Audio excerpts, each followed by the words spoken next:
Ashhadu an la ilaha illallah wahdahu la sharika lahu wa ashhadu anna Muhammadan abduhu wa rasuluh. Amma ba'du, fa'uzu billahi minash shaitanir rajim. Bismillahir rahmanir rahim. Qala Allah ta'ala fil Qur'anil Hakim. Alam ta'lam anna Allaha ya'lamu ma fis samai wal arz. Inna zalika fi kitab. Inna zalika ala Allahi yasir. Sadaqallahul azim. Qala Allah ta'ala fil Qur'anil Hakim.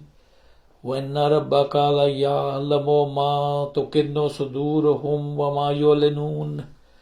Wa ma min ghaibatin fis samai wal arzi illa fi kitabim mubin. Sadaqallahul azim.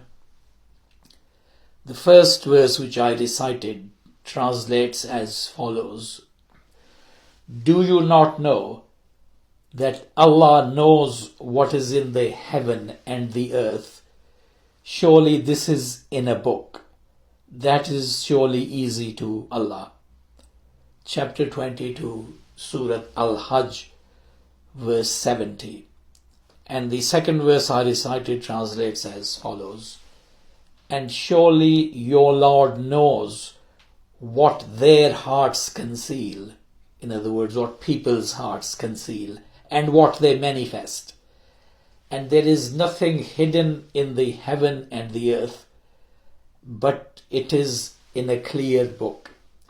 And that's chapter 27, Surah An-Naml, verses 74 to 75. In a khutbah 3 weeks ago, I mentioned that the Holy Quran speaks about books of different kinds. In that khutbah, I dealt with one of those kinds, which are literally books as we know them, as produced by human beings in a physical form. And we saw the important and crucial role books have played in increasing the knowledge available to human beings, spreading that knowledge widely, and bringing about a revolution in the world. And we saw how it was indicated in the Quran that books would play this role. The verses I've recited just now mention another kind of book. That is the book containing the laws of nature and the knowledge of everything. That obviously is not a book on paper with writing in it and a cover round it. According to the first verse, which I recited, the knowledge of everything in the heaven and the earth is in a book. Now we may think that this is the knowledge of those things in the heaven and earth which are external to us or which are physical things. But the second verse says that human thoughts and deeds, in this expression in the verse, what their hearts conceal and what they manifest, that these are also not hidden from being in that book. And in fact, it goes on to say that nothing at all is hidden from being in that book. And also, this verse does not say that nothing in the heaven and the earth is hidden from Allah. That would mean that there are things hidden from humans. If it just said nothing is hidden from Allah, it simply says, and there is nothing hidden in the heaven and the earth, but it is in a clear book. This indicates that everything in heaven and earth is meant to be discovered. And of course, this process of human discovery will continue forever, never reaching an end. Now, on this same subject, I will read 3 more verses only in translation. One verse says, not the weight of an atom in the earth or in the heaven is hidden from your Lord, nor anything less than that, nor greater, but it is all in a clear book. Chapter 10, verse 61.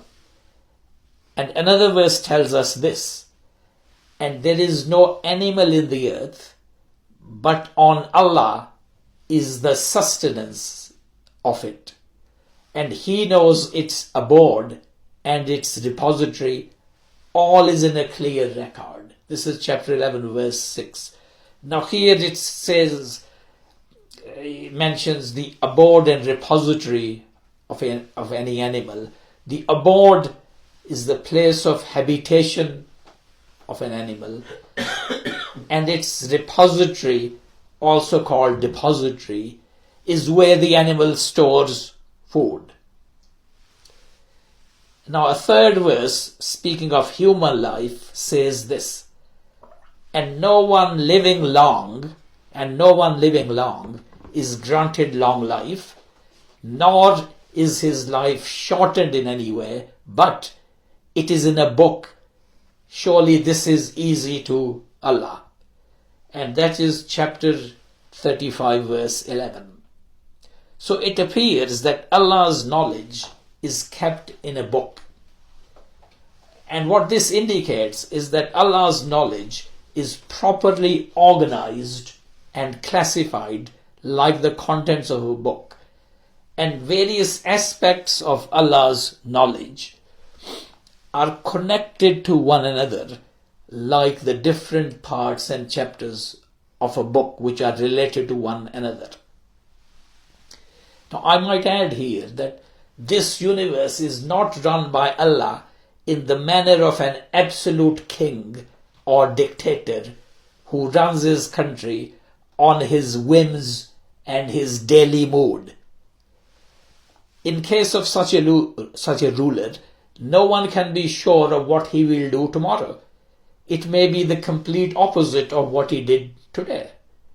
The king or dictator is inconsistent and doesn't follow any principle and doesn't follow even his own laws.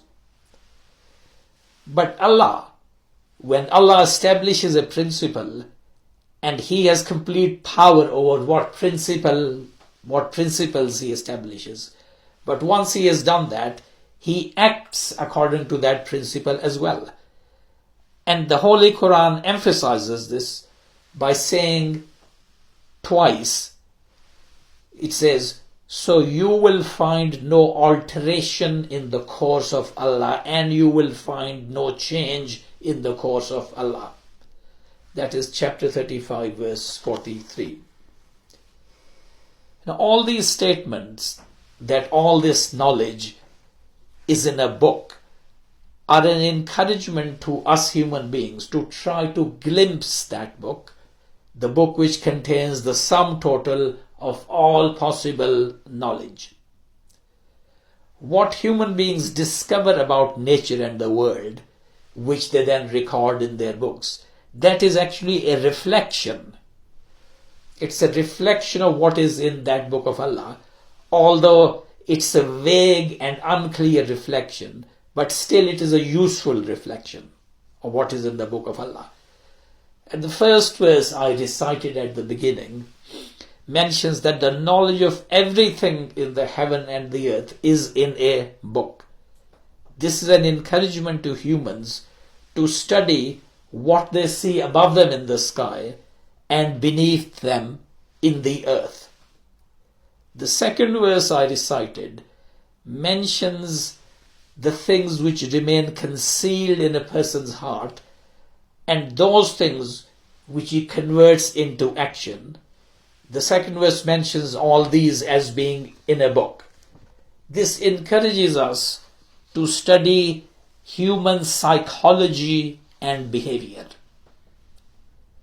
And the meaning of what is concealed in a person's heart may also be extended to include everything which is physically inside the human body, which cannot be seen from the outside.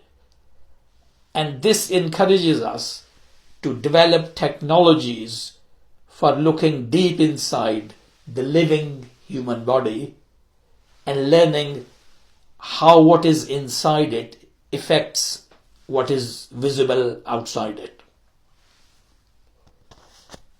Then there is the verse I read in translation saying that not the weight of the tiniest particle in the earth or in the heaven, nor anything less than that tiniest particle, nor greater, is hidden from your Lord, but it is in a clear book. This encourages us to study and research into the subject known as particle physics. This is a branch of science which investigates the basic particles that make up the universe. And these particles are so small that they cannot be seen with the naked human eye or even with the most powerful microscopes. Now, certain particles discovered in the past were at first believed to be the basic particles, and it was believed that nothing less than them existed. But later on, particles even smaller were discovered. And as the Holy Quran says there, the tiniest particle, nor anything less than that. Another verse which I read in translation only refers to Allah knowing the habitation of all animals and where they store food, and it says they are all in a clear book.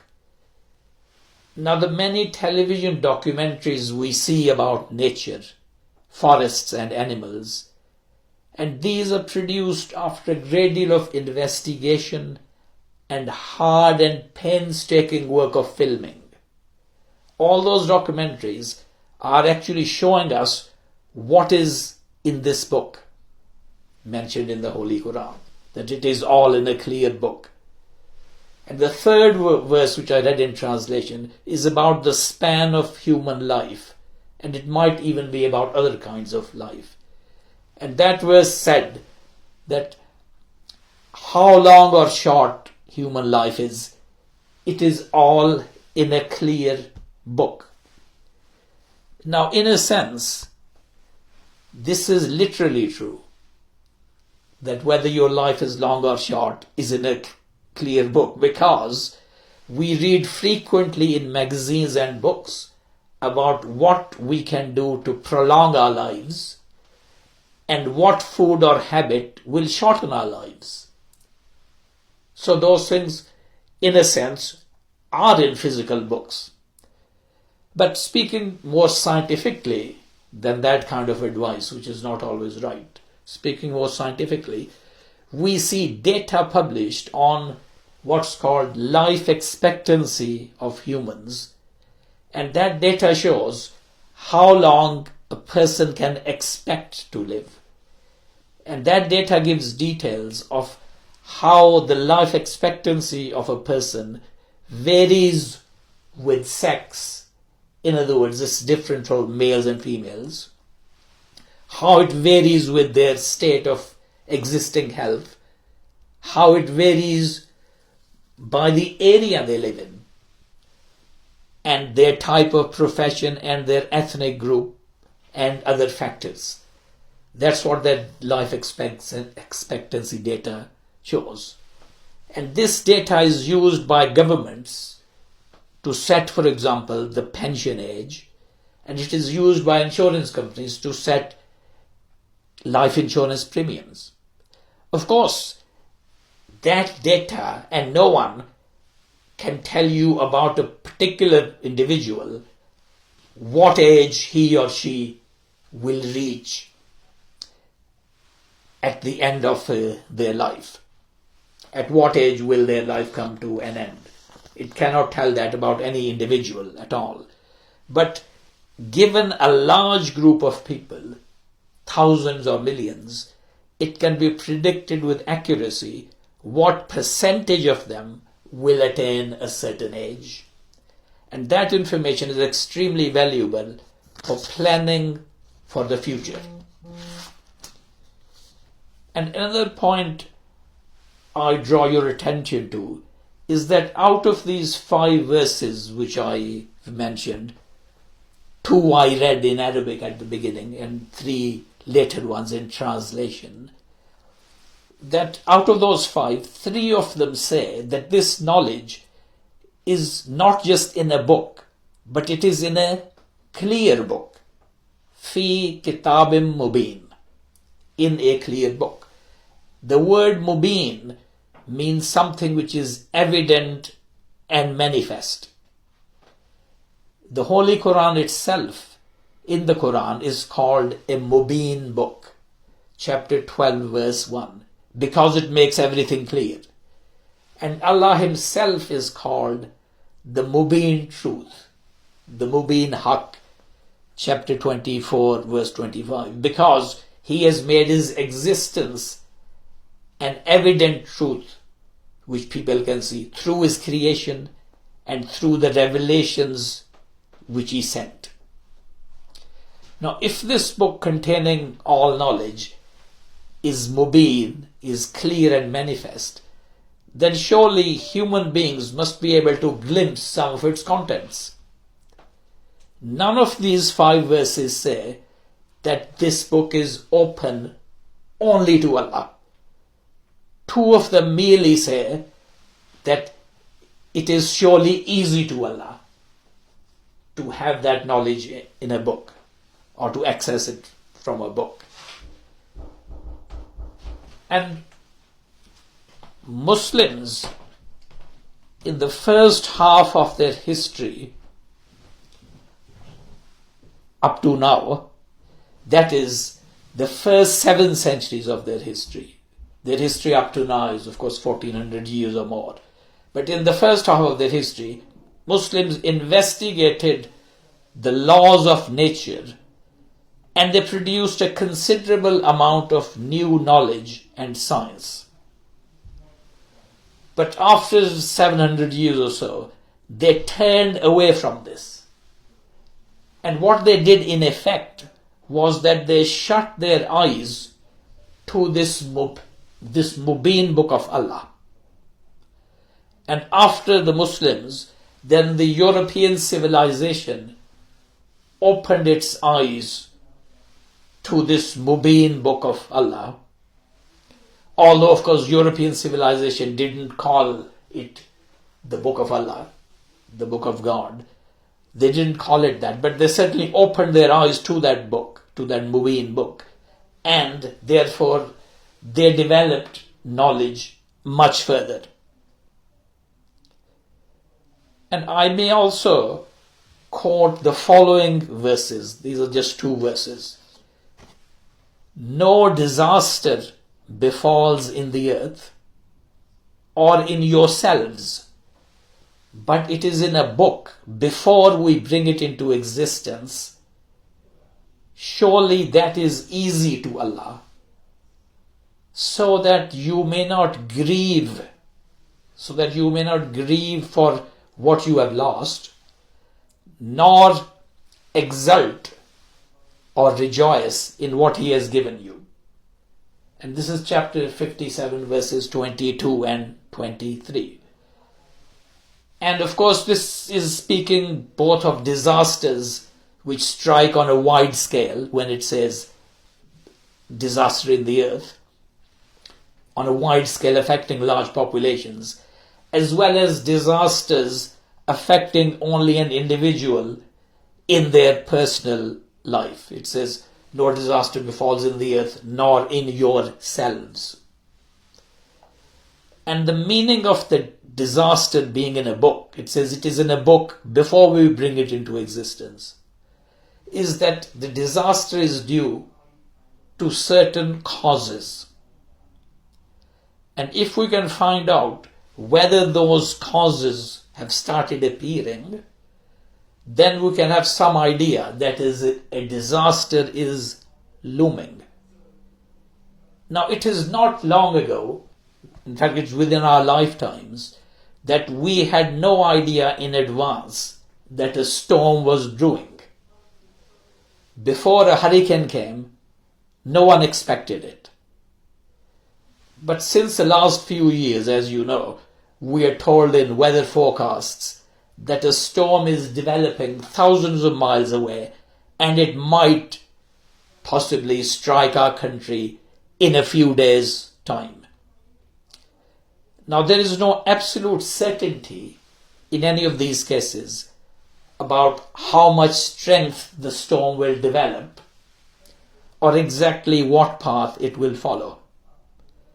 But undoubtedly, thousands of lives have been saved by evacuating the areas which were predicted to be affected.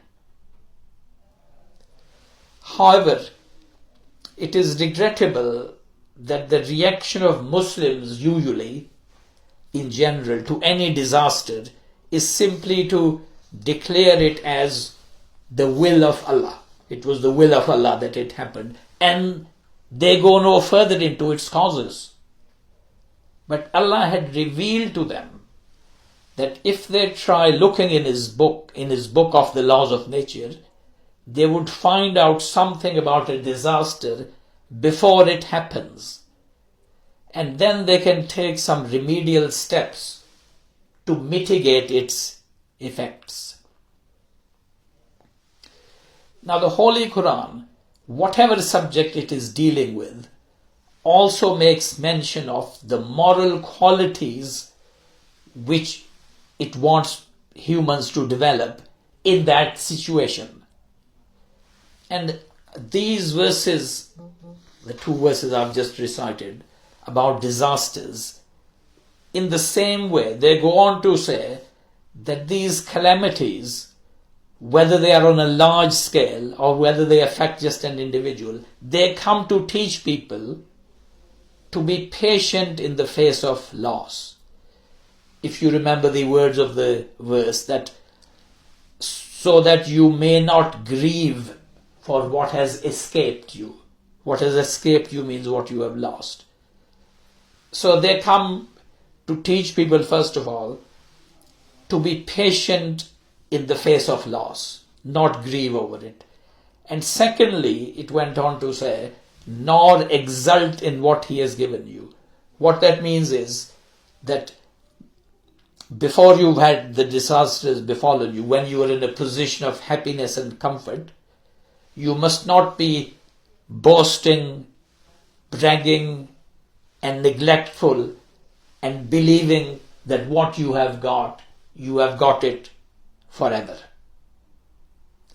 So it is only good qualities which last and which can save us, and not any material possessions.